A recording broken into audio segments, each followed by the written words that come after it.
นี่ปลาปงพี่น้องเลยมันอยู่ตามท้องนาเนาะไปหาเขียดมือนี่ อยากก้านหรืออยากเห็นหนาวไดโน่พี่น้องโอ้ไดโน่โอ้หนูพี่น้องหนูนะเห็นบ่ไดโนตัวหนึ่งเนาะมาเลยใส่กระทงต้นเพื่อเจาะแล้วเฮ็ดแบบนี้โอ้ยทงก็บ่ได้ถือซ้ำหากินแบบนี้งูเนี่ยมันเอาไปนะทงนะเจาะโทรศัพท์มันนะแม่เสร็จแม่ก็นายตับขึ้นแม่ไปนี่เข็ดนี่สองตัวนี่ตัวนึงมาแล้วทุกคนได้ปะได้บักซิบนี่ทุกคนเขียดคนน้องโอ้เขียดนี่เขียดนี่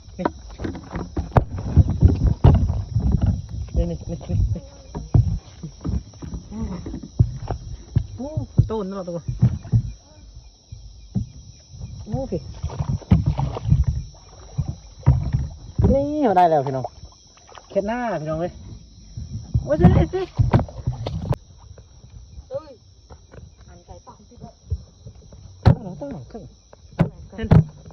ยาไก่ปอกอย่าร้อยละนี่พี่น้องได้เขียดหน้าพี่น้องไป3 คนเนาะ ไปหากินทุกแนวทางนะเห็นเขียดก็เอาเห็นนูก็เอาเห็นป้าก็เอาวัดพี่น้องเลยเห็นจีรอกเอาวัด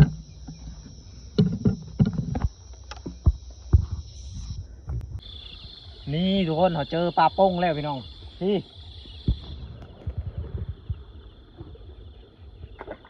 โอ้โหเห็นบ่ทุกคนปลาตัวเห็นบ่มานเลยพี่มือเฮานะนี่ปลาปงพี่น้องเลยมันอยู่ตามท้องนาเนาะแต่ว่าเขาเจ้าคลองบ่ให้ลงเนาะเฮาก็เลยบ่ได้ปลาลายนะนี่หากอะไรชั้นนี้โอเคและฮอดเฮือนเฮ็ดขั้นตอนนี้เนาะทุกคนเนาะเอาหัวสีไข่หัวผักเทียมและเกลือแป้งนัวเนาะเฮามาท่าตามที่ว่านูเลยเนาะเพราะว่านูที่เฮาได้มาทุกคนเอาเฮ็ดเมนูปิ้งพี่น้องเอ้ยแซ่บแน่นอนมื้อนี้เนาะเพราะว่าเขาได้นูตัวนี้นะป้ามันแห้งทุกคนเฮาก็เลยทาเป็นทีเฮียมห้อยแล้วเฮาใส่ห้างเนาะใส่ไม้ปิ้งเนาะหลังจากนี้โอ้ปิ้งเขาได้ปิ้งปลาแล้วก็ปิ้งเขียดพร้อมทุกคนเอ้ยนี่เห็นบ่ได้มื้อนี้กินอาหารแรงแล้วเพราะว่าเฮายังบ่ได้กินข้าวแรงเนาะทุกคนเนาะเฮาก็เลยเฮ็ดเมนูกินข้าวแรงเนาะหลังจากที่ปิ้งไปแล้วประมาณ30 นาทีสุกทุกคนเอ้ยนี่หนูมันปลาทุกคนแซ่บอีหลีทุกคนเพราะว่าเขาใส่เกลือแป้งนัวหัวสีไข่หัวผักเทียมเนาะหอมแต่ว่าไหม้พี่น้องปลาปิ้งจนไหม้เลยทุกคน